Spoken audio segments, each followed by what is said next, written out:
Anderson Cooper, AC360, CNN weeknights 10 Eastern. South Park creators Matt Stone and Trey Parker did a pair of episodes which make fun of celebrities but also happen to feature Jesus, Moses, Buddha, and the prophet Mohammed. They didn't even show Mohammed. They weren't allowed to by their network. He was disguised in a bear suit. A radical Muslim website put up what they called a warning to Parker and Stone, saying that they would probably end up like Theo van Gogh, a Dutch filmmaker who was butchered by a radical Islamist.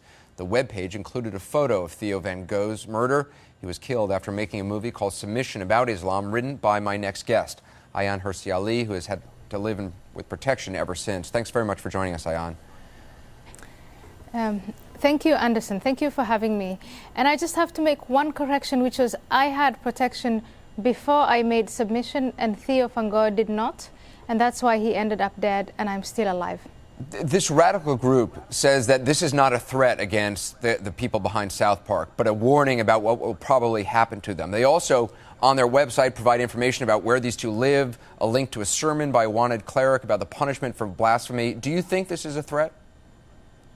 This is clearly a threat. The fact that they have looked for their addresses, found them, put them up, on the air for any radical jihadist to go and, claim martyrdom, that is all part of a threat. And that's exactly the process before Theo van Gogh was killed. After we made the film, there were lots of radical groups sharing his movements, his address, his pictures, and lots of threats coming in to my email and also to him. And so when people say, well, look, this is just some obscure website, a bunch of street corner preachers in New York, they don't really amount to much, you say that doesn't matter.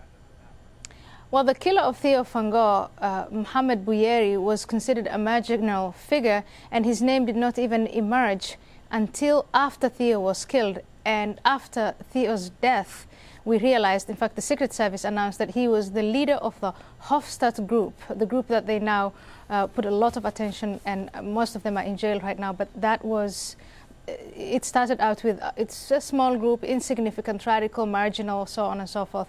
But they were not marginal. It's their group leader who followed, surveilled Theo as he went from his house to his work on a daily basis until he found a moment that he could attack. The chilling effect something like this has, I think cannot be overestimated. We've already seen the Met Museum in New York reportedly is not going to show any portrayals of Muhammad in their Islamic art exhibition. And I want to show you some stills from South Park where I guess the network didn't even allow them to show Muhammad or a portrayal, a cartoon version, so they had him disguised in a bear suit. Why does it outrage this group so much to have any portrayal, or even in a bear costume? Well, because I grew up as a Muslim, and growing up as a Muslim, I learned you don't criticize Allah, the Qur'an, or the Prophet Muhammad, and you should, participate in condemning and eventually killing anybody who does. So that is just what the religion tells us. That's what Scripture tells us. There are some people who want to act on it, and there are some people who don't. The majority of Muslims do not want to act on the Scripture, but they are silent when fellow Muslims do. But like in South Park, this cartoon, whether you like South Park or not, they show Buddha snorting cocaine. You don't see death threats or warnings from Buddhists. And you don't see death threats from Jews when Moses is depicted in an unbecoming position, and you don't see threats from Christians when Jesus Christ is made, is put in a satire position. So it is only, and this is the strong thing, the South Park episode of last weekend was not just funny, and it wasn't just witty, it was also, it addressed an essential piece in the times that we are living. There is one group of people, one religion that is claiming to be above criticism. And I hope that in the aftermath of this, that we discuss that. When Theo van Gogh and I made Submission, we wanted to address the position of women in Islam and what the Qur'an said about Islam, or what the Qur'an said about women. Instead, we ended up in a discussion about, are Muslims more vulnerable or not? Shall we talk about protection? Can they be offended or not? It became a side discussion, and I hope that now we can, in the United States of America, say the freedom of expression, the First Amendment, that is the first fundament and the most fundamental basis of our society. I want to play a video of something they said about doing this episode, about the 200th episode. Are you afraid that if the network allows you to unveil the Prophet Muhammad, that you will be bombed? We'd be so hypocritical against our own our own thoughts if we said, okay, well, let's not make fun of them because they might hurt us.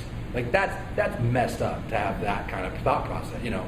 Okay, well, we'll rip on the Catholics because they won't hurt us, but we won't rip on them because they might hurt us. Like, and so your message tonight, the importance of this is what?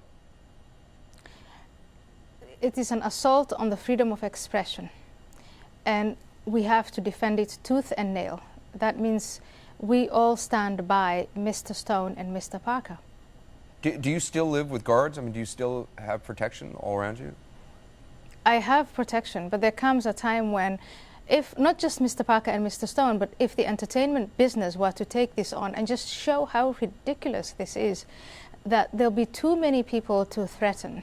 And then I think at that time I won't need protection, and the gentleman who made South Park will also not need protection. But it is something, as a community and as a society, we have to take them on. And that means, I think, scrutinizing Islam, criticizing it in the same way that we criticize Christianity, Judaism, and other ideologies and other religions. Equal opportunity, scrutiny, equal opportunity offense. And in this case, equal opportunity comedy. Ayan Hirsi Ali, I appreciate you being with us. Thank you. You're welcome. Thank you. Well, as always, you can learn a lot more online at ac360.com, where tonight you'll find a link to Ayan Hirsi Ali's foundation, which fights for separation of mosque and state, especially when it comes to women's rights.